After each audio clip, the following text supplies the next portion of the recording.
마무리되고 있는 것 같은데 또 환절기에 건강에 유의하시고 더 믿음에 힘쓰는 성도들이 되시기를 바랍니다. 담임 목사님께서 출타 중이신데 위해서 기도해 주시고 또 여러 가지 교회 교육 프로그램들 또 후반기에 진행될 여러 가지 교회 사역들을 위해서도 기억하시고 기도해 주시면 감사하겠습니다. 자, 여러분들은 어떻게 예수님을 믿게 되었습니까? 어떤 분들은 믿는 가정에서 태어나 평범하게 신앙생활 하다가 하나님의 때에 인격적으로 예수님을 만난 분들도 있을 것입니다. 또 어떤 분들은 믿지 않는 가정에서 태어나서 세상의 삶을 살다가 하나님의 부르심을 받은 분들도 있을 것입니다. 어떤 분들은 믿는 가정에서 태어났지만 부모님이나 식구들과 생각이 달라서 소위 탕자의 삶을 살다가 다시 믿음 안으로 돌아오신 분들도 있을 것입니다. 그런데 우리가 기억해야 하는 것은 이 세상에 일어나는 모든 일들은 하나님께서 놀라우신 지혜를 가지고 섭리하시는 결과로 나타나는 현상들이고 모든 일들은 하나님의 허락 안에서 진행되는 과정들이다라고 하는 것입니다. 예수님께서는 마태복음 10장 29절에 이렇게 말씀하셨습니다. 참새 2마리가 한 아세라온에 팔리지 않느냐. 그러나 너희 아버지께서 허락하지 아니하시면 그 하나도 땅에 떨어지지 아니하리라 라고 말씀하시면서 세상에 일어나는 모든 일들은 다 하나님께서 허락하시는 결과로 일어난다라고 하는 것을 우리에게 말씀하고 있습니다. 그러므로 저와 여러분이 살아가는 모든 순간들은 1분 1초도 빠짐없이 모두가 하나님의 간섭 하에 진행되는 일들이기 때문에 우리의 삶의 매 순간은 모두가 기적이다라고 말할 수 있습니다. 우리가 살아가고 있는 인류의 역사도 마찬가지입니다. 모든 사건들이 기적입니다. 하나님께서 구원하기로 작정하신 택자들이 모두 구원받을 때까지의 그 시간들은 다 하나님의 기적으로 채워지고 계속해서 흘러가는 것입니다. 오늘 본문의 내용 역시 하나님께서 이방을 위하여 특별히 세우신 사도 바울과 바나바를 통하여서 하나님의 복음이 전해지는 기적의 과정들을 기록하고 있습니다. 오늘 등장하는 두 주인공 바울과 바나바에 대해서 잠시 살펴보면 바울은 길리기아라고 하는 지역의 다소라고 하는 도시 출신입니다. 그는 태어나면서부터 로마의 시민권을 가졌습니다. 그는 어려서부터 가말리엘이라고 하는 사람의 문화에서 율법을 공부하였습니다. 열심 있는 자였으며 청결한 양심으로 조상 때부터 섬기던 하나님을 섬겼던 사람이었습니다. 베냐민 지파였습니다. 율법으로는 바리새인이었습니다. 조상의 유전을 매우 중요시하였기 때문에 당시 예수를 따르던 자들이 율법을 경히 여기는 것에 대해서 분노하였고 성전을 모독하는 하나님을 모독하는 것을 인하여 의분이 일어났습니다. 그래서 그는 스데반 집사의 순교 사건 때에 증인의 자리에 있기도 했습니다. 거기서 그치지 않고 본격적인 박해를 위해서 다메섹으로 가는 도중에 부활하신 예수님을 만나게 됩니다. 그리고 그 순간 회개하여 그리스도인이 되었습니다.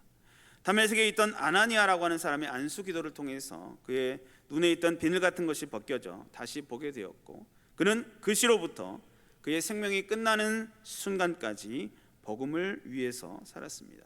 특별히 그는 하나님께서 그에게 주셨던 모든 스펙들과 달란트들을 잘 활용하였고 이방을 위해서 택하신 하나님의 목적을 온전히 성취한 삶을 살았던 그러한 사람입니다. 바나바라고 하는 사람은 섬 사람입니다. 구브로라고 하는 섬 출신의 레위인이고 그 본명은 요셉이었습니다. 이 사람은 마가의 다락방으로 잘 알려진 마가 요한의 숙부입니다. 이 바나바라고 하는 이름은 본명은 아니고 권면의 아들, 위로의 아들이라고 하는 뜻의 단어인데 그가 설교를 잘했기 때문에 사도들이 붙여준 별명입니다. 그는 성령과 믿음이 충만하였고 말씀 전파에 열정적인 사람이었습니다. 그는 회심한 바울을 예루살렘 교회의 지도자들에게 소개해 주었던 사람입니다. 초대교회 당시 이방인 전도의 개척자로 활동하였습니다. 이방인을 위해서 주님께서 택하신 그르신 바울을 안디옥 교회, 자기가 사역하고 있던 안디옥 교회로 불러서 함께 동역하였고 결국은 안디옥 교회로부터 선교사로 파송받아서 바울과 함께 전도 여행을 하였습니다. 1차 전도 여행을 잘 마쳤고 2차 전도 여행을 준비하던 중에 그 조카였던 마가 요한의 동행 문제로 바울과 심하게 다투었고 각자의 사역을 하게 됩니다. 역사가 유세비우스의 전승에 의하면 이 바나바는 예수님의 70명의 제자 중에 한 사람이었고 예수님의 십자가 곁에서 예수님의 죽음을 목도했던 사람 중 한 사람이다라고 전해집니다. 그리고 후에 그는 구브로 교회를 설립하고 거기서 사역하다가 순교한 것으로 전해집니다. 오늘 복음이 전해졌던 이 루스드라라고 하는 도시는 소아시아 지역에 있는 도시입니다. 오늘 본문에도 나오는 루가오니아라고 하는 지역에 속한 도시 중에 하나인데 로마의 문화에 많은 영향을 받았습니다. 그래서 그 지역에 살던 사람들은 제우스를 섬기는 그러한 사람들이 많았습니다. 이 지역은 바울의 영적 아들이 되었던 디모데가 살고 있던 도시였습니다. 그리고 디모데의 어머니인 유니게가 이 바울과 바나바의 1차 전도 여행 때 복음을 듣고 회심한 것으로 생각이 됩니다. 참고로 디모데는 바울의 2차 전도 여행 때 루스드라를 다시 방문하게 되는데 그때에 바울에게 동역자로 선택이 되어서 그 이후의 사역을 함께 하게 됩니다. 이 시간 루스드라에서 전도한 바울과 바나바라고 하는 제목으로 본문의 말씀을 함께 살펴볼 때에 하나님께서 그분의 구원 역사를 진행하시는 그 지혜와 계획과 능력이 어떠한지를 깨닫고 복음을 위해서 다시 한번 살아가기로 다짐하는 복된 시간이 되시기를 주님의 이름으로 축복합니다. 첫째로 바울과 바나바는 온전한 믿음으로 하나님의 기적을 체험하였습니다. 사도행전 14장 1절부터의 말씀을 보면 바울과 바나바가 이고니온이라고 하는 도시에서 복음을 전하는 장면이 기록되어 있습니다. 복음이 선포되었을 때에 그 이고니온에서 유대와 헬라의 허다한 무리가 복음을 믿었다라고 기록하고 있습니다. 많은 표적과 기사들이 나타났다라고 기록하고 있는데 그러한 표적과 기사들을 통해서 많은 사람들이 예수 그리스도를 믿는 믿음이 더욱 확고해졌습니다. 그런데 그곳에 순종하지 않는 유대인들이 등장을 합니다. 그래서 그 이방인들의 마음을 선동하여서 바울과 바나바에 대해서 악감정을 갖게 하였고 이로 인해서 이 이고니온이라고 하는 도시가 복음으로 하나 될 뻔하였다가 두 세력으로 나누어지게 되는 결과가 나타납니다. 결국 사도들을 반대하는 세력들이 그들을 죽이려고 하였고 바울과 바나바는 그 죽이려고 하는 세력들을 피해서 남쪽으로 피신을 하게 됩니다. 그것이 바로 루스드라라고 하는 도시입니다. 그리고 그 아래에 더베라고 하는 도시도 있습니다. 두 사도는 피신해 간 도시들에서도 여전히 복음을 전하게 되는데 여기서도 역시 하나님의 놀라운 기적들이 일어나게 됩니다. 오늘 본문 8절부터 10절 말씀에 보면 루스드라에 발을 쓰지 못하는 한 사람이 앉아 있는데 나면서 걷지 못하게 되어 걸어본 적이 없는 자라.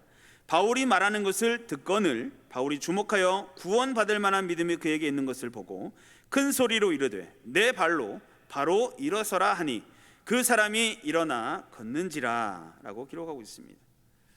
바울은 자신을 죽이려고 하는 사람들을 피해서 루스드라로 내려왔습니다. 복음을 전하던 도중에 나면서부터 걷지 못하게 되어 걸어본 적이 없는 사람을 보게 됩니다. 그를 주목하여 보았을 때 그 사람에게 구원받을 만한 믿음이 있다라고 하는 것을 깨닫게 되었습니다. 그것은 성령 하나님께서 그에게 주신 깨달음이었습니다. 성령께서 바울을 깨닫게 하시자마자 바울은 큰 소리로 외쳤습니다. 너의 발로 일어나 바로 일어서라 라고 외쳤습니다. 그러자 그 사람은 그동안 앉아있으면서 걷지 못했던 그의 상태가 마치 거짓말이었던 것처럼 즉시 일어나 걷게 되었습니다. 이 사건은 사도행전 3장에 기록되어 있는 베드로와 요한이 성전 미문 앞에 구걸하던 사람을 낫게 한 사건과 매우 비슷한 사건입니다. 그 사람도 날 때부터 걷지 못했던 사람이었고 베드로가 그 사람을 주목하여서 고친 내용 등이 동일하다라고 할 수 있습니다. 유대인들을 대상으로 일어났던 기적이 이제는 이방인들에게도 나타났다라고 하는 것이 차이점이라고 할 수 있겠습니다. 성도 여러분, 어떻게 이런 기적들이 일어나겠습니까?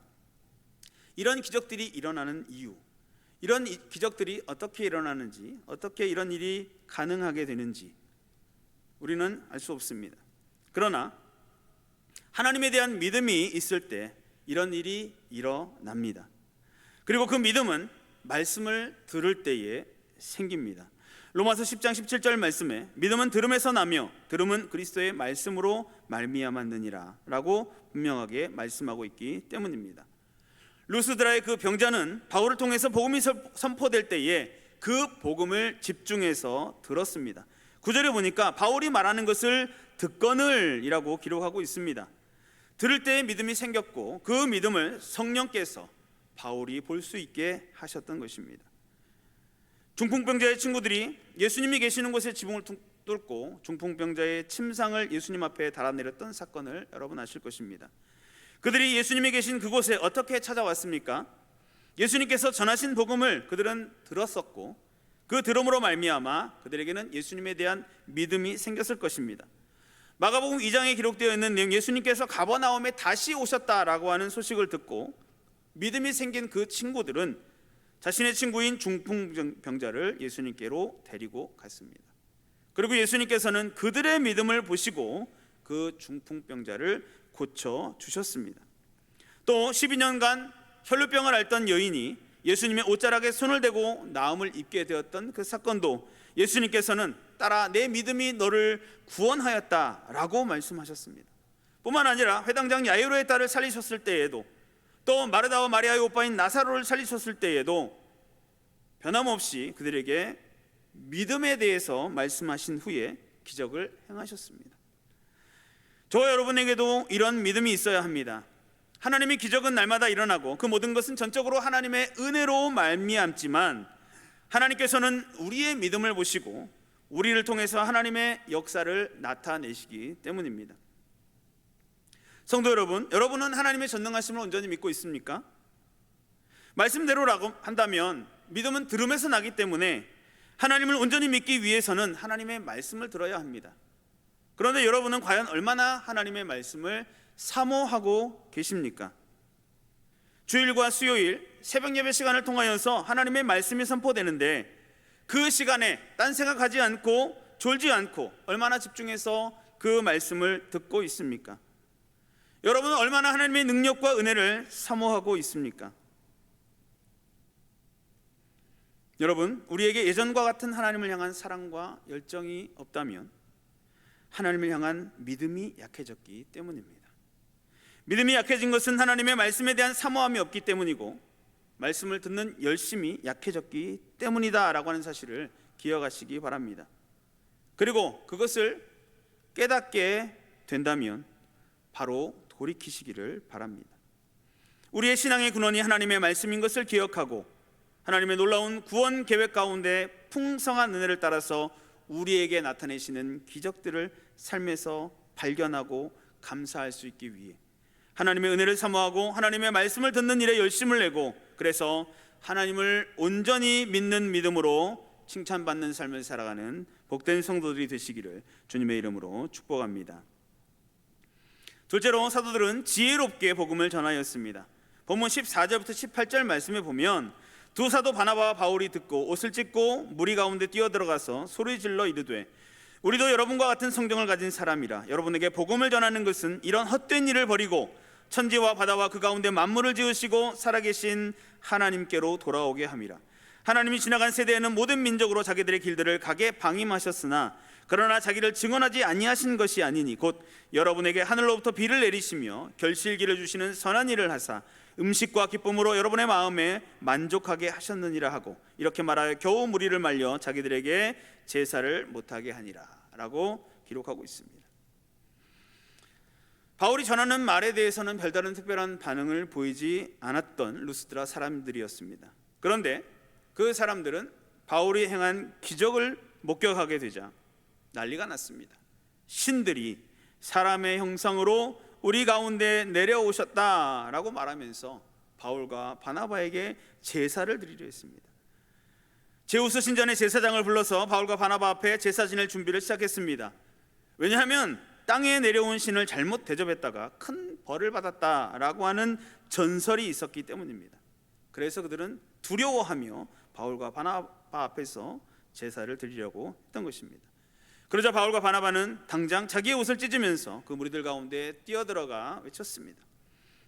그리고 바로 그 자리에서 그들에게 참 하나님이 누구신지를 증거하기 시작했습니다. 천지와 바다와 그 가운데 만물을 지으신 창조주 하나님, 우상과 같이 죽은 신이 아니라 살아계신 하나님을 그들 앞에서 증거하기 시작했던 것입니다. 그런데 사도 바울이 그들에게 전한 내용은 이전에 다른 곳에서 바울이 사람들에게 전했던 복음과는 조금 다른 내용이었습니다. 다른 각도, 특이한 각도에서 시작되었다라고 할 수 있습니다. 지금까지 바울이 전했던 주 대상은 주로 디아스포라 유대인들이었습니다.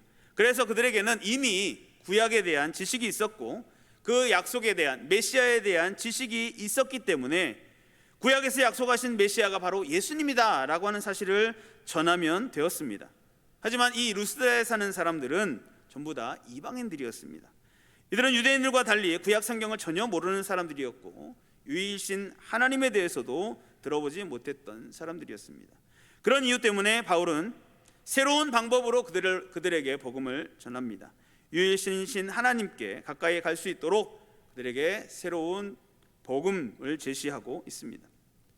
그는 우선 하나님께서는 지나간 세대에는 모든 민족으로 자기의 길들을 다니게 방임하셨다라고 말했는데, 이것은 그들이 다른 우상신을 믿는 것을 하나님께서 허용하셨다라고 한 뜻이 아니라 예수를 통하여, 예수 그리스도를 통하여 살아계신 하나님이 완전히 계시되기까지 참고 기다리셨다라고 한 뜻입니다. 그리고 그 예수 그리스도를 통한 계시가 있기 전에도 하나님께서는 자기를 증언하지 아니하신 것이 아니다라고 바울은 이야기했습니다. 이것은 바로 이 자연세계를 통하여서 하나님께서 스스로를 나타내시는 일반 계시, 일반 은총이라고 불리는 일반 계시를 말하는 것입니다. 여기서 바울이 하늘로서 내리는 비, 결실의 계절, 여러 가지 음식이라고 말하는 것들은 바로 하나님께서 이 땅의 모든 사람들에게 골고루 베풀어 주시는 선한 일, 즉 일반 은총을 가리키는 것입니다. 그런 일반 은총을 통하여서 하나님께서는 사람의 마음에 기쁨으로 만족하게 해주셨다라고 했습니다. 이러한 것들이야말로 하나님을 전혀 모르는 사람, 성경을 전혀 모르는 사람들에게도 하나님의 존재를 깨달을 수 있게 해주는 일반적인 계시, 일반적인 복음이라고 하는 것을 그는 잘 알고 있었기 때문입니다. 그래서 그는 그 루스드라에 사는 사람들, 하나님의 하자도 모르는 그들을 전도하기 위해서 아주 기초적인, 그리고 누구라도 쉽게 공감할 수 있는 이러한 일반 은총에 대해서 그들에게 알려줌으로써 그들로 하여금 하나님이 누구신지에 대해서 깨닫게 하고자 했던 것입니다. 일종의 맞춤 설교, 맞춤 전도라고 할 수 있습니다. 이런 바울의 모습은 이후 아덴에서, 아레오바고에서 나타납니다. 하나님 나라와 복음을 보다 지혜롭고 보다 효율적으로 전파한 사도 바울의 이 복음 전파, 설교들을 통해서 택한 백성들이 주님께 돌아오는 구원 역사는 계속 진행되었던 것입니다. 성도 여러분, 우리가 살아 숨쉬고 있다라고 하는 것은 우리에게 아직 사명이 있다는 것입니다. 우리가 활동하는 동안 복음을 전할 기회는 계속해서 우리에게 주어집니다. 그렇다면 과연 저와 여러분은 어떠한 삶을 살아야 합니까? 여러분은 과연 어떠한 삶을 살아가시겠습니까? 하나님께서 여러분에게 생명 주시고 호흡 주시고 복음 전할 기회를 계속해서 주고 계시는데 과연 여러분은 어떠한 삶을 살아가야 하겠습니까? 내가 잘나서 오늘도 생존해 있는 것이고 나 자신을 위해서만 살기도 바쁜 그러한 인생이니 내가 하고 싶은 대로 살겠다, 내가 하고 싶은 대로 즐기며 살겠다라고 말씀하시겠습니까? 그러한 삶을 사시겠습니까? 아닙니다. 여러분은 하나님께서 여러분을 부르신 목적을 따라서 하나님을 위한 삶을 살아야 합니다. 하나님께서 우리에게 맡겨주신 사명을 따라서 복음을 위한 삶을 살아야 하는 것입니다. 디모데후서 4장 2절 말씀처럼 때를 얻든지 못 얻든지 말씀을 전파해야 합니다. 그 말씀 전파하는 일에 항상 힘써야 합니다. 범사에 오래 참아야 하고 가르쳐야 합니다.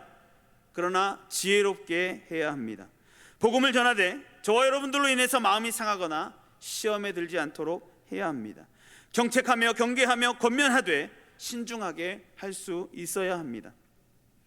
우리가 생명 있는 동안에 계속해서 주어질 복음 전파의 기회 앞에서 지혜롭게 복음을 전할 수 있도록 우리를 도와주시기를 위해서 성령 하나님께 기도하고 간구하는 영적인 애를 써야 하며 나의 착한 행실과 신행인치의 삶을 통해서 믿지 않는 자들까지도 하나님께 영광을 돌리게 되도록 삶에서도 애를 쓰는 그러한 성도들이 되시기를 주님의 이름으로 축복합니다. 셋째로, 우리는 하나님 나라의 확장을 위해서 생명까지도 드릴 수 있어야 합니다. 19절부터 21절까지의 말씀입니다. 가나안 땅 유대인들이 안디옥과 이고니온에서 와서 무리를 충동하니 그들이 돌로 바울을 쳐서 죽은 줄로 알고 시외로 끌어내치니라.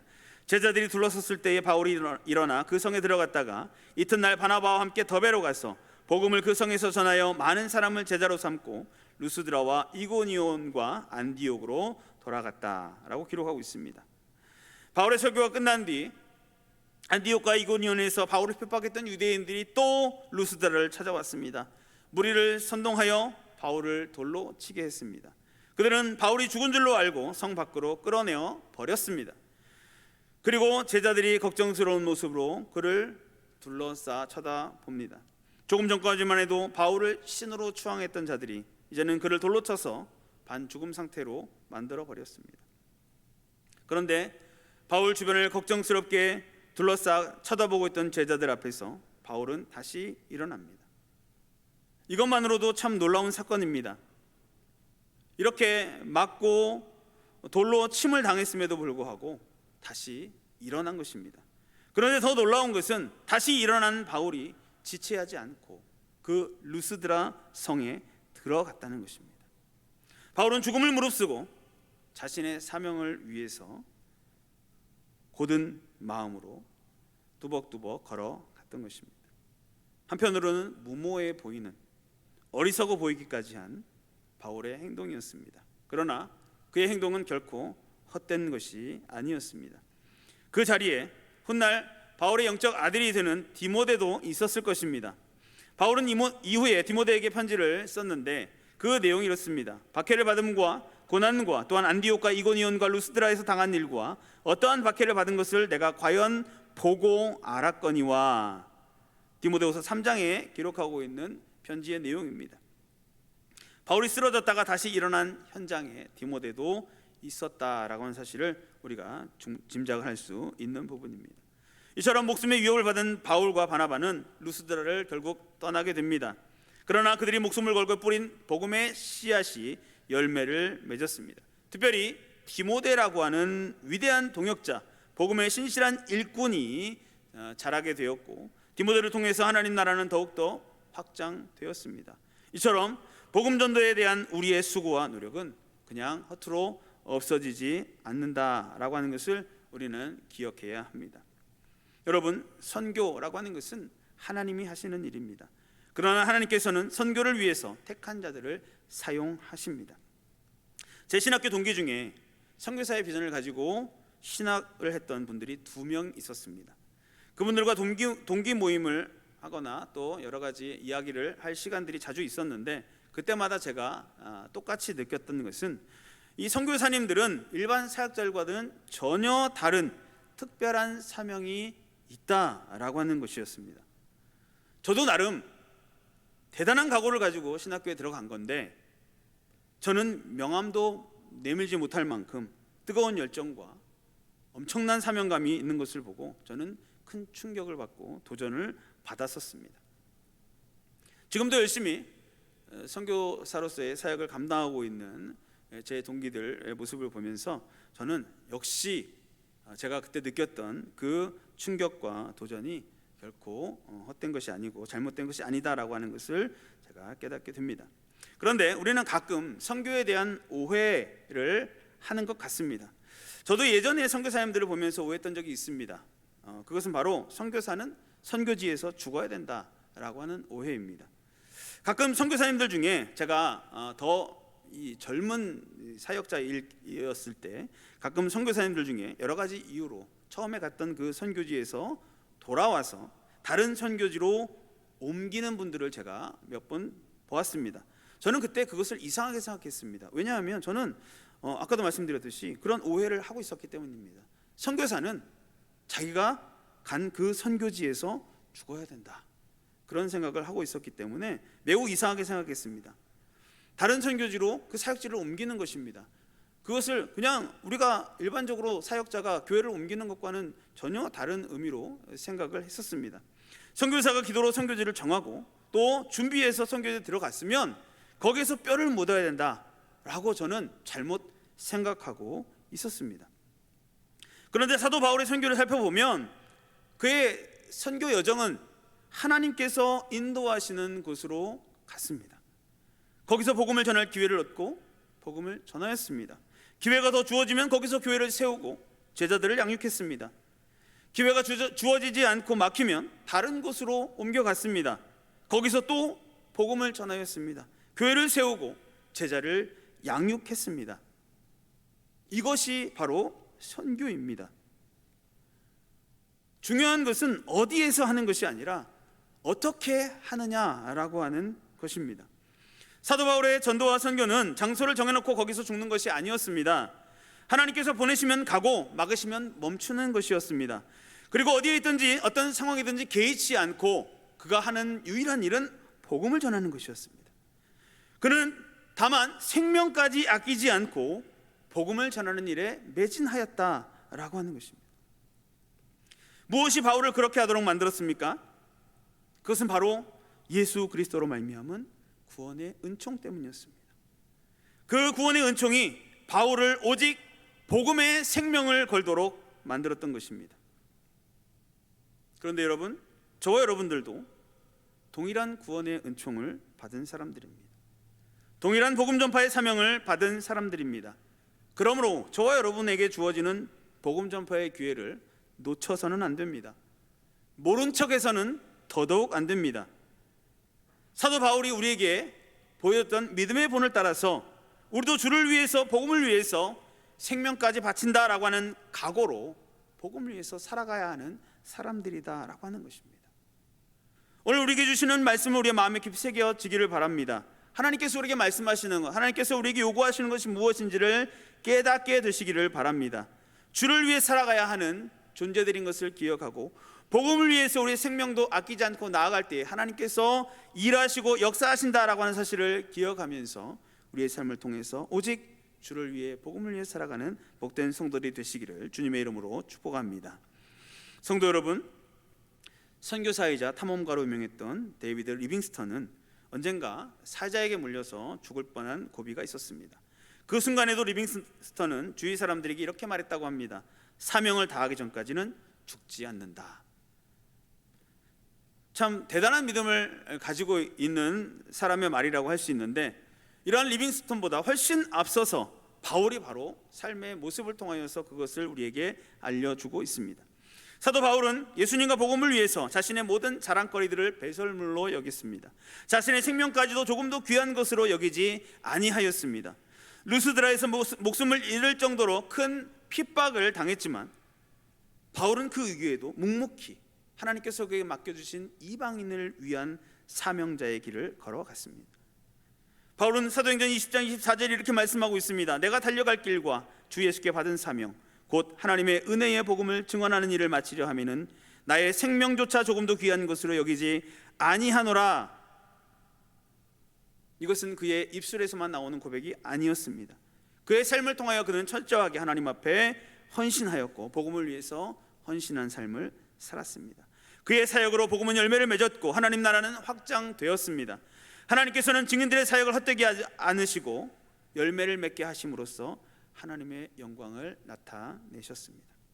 그러므로 저와 여러분이 해야 할 일은 세 가지입니다. 첫째, 온전한 믿음으로 살아가는 것입니다. 그것을 위해서 하나님의 말씀을 더욱 가까이 해야 합니다. 둘째, 지혜롭게 복음을 전해야 합니다. 그것을 위해서 기도하고 삶에서 실천해야 합니다. 세 번째로 복음을 위해서 죽음도 각오한 신앙생활을 해야 됩니다. 그것을 위해서 우리는 먼저 구원의 은총을 회복해야 할 것입니다. 요한복음 21장 15절에 예수님께서 부활하신 후 베드로를 찾아오셔서 하신 질문이 있습니다. 내가 이 사람들보다 나를 더 사랑하느냐? 저와 여러분들에게도 동일하게 질문하고 계십니다. 우리를 찾아오셔서 질문하고 계십니다. 네가 이 사람들보다 나를 더 사랑하느냐? 예수님께서 질문하실 때에 여러분은 뭐라고 대답하시겠습니까? 이 밤에 기록된 성경을 통해 우리에게 주시는 하나님의 말씀을 마음에 깊이 새기시고 복음 전파의 사명자로 다시금 살아가고자 결단하는 복된 성도들이 되시기를 주님의 이름으로 축원합니다. 기도하겠습니다. 거룩하신 하나님, 이 밤에도 우리를 불러 주의 말씀 듣게 하시니 감사합니다.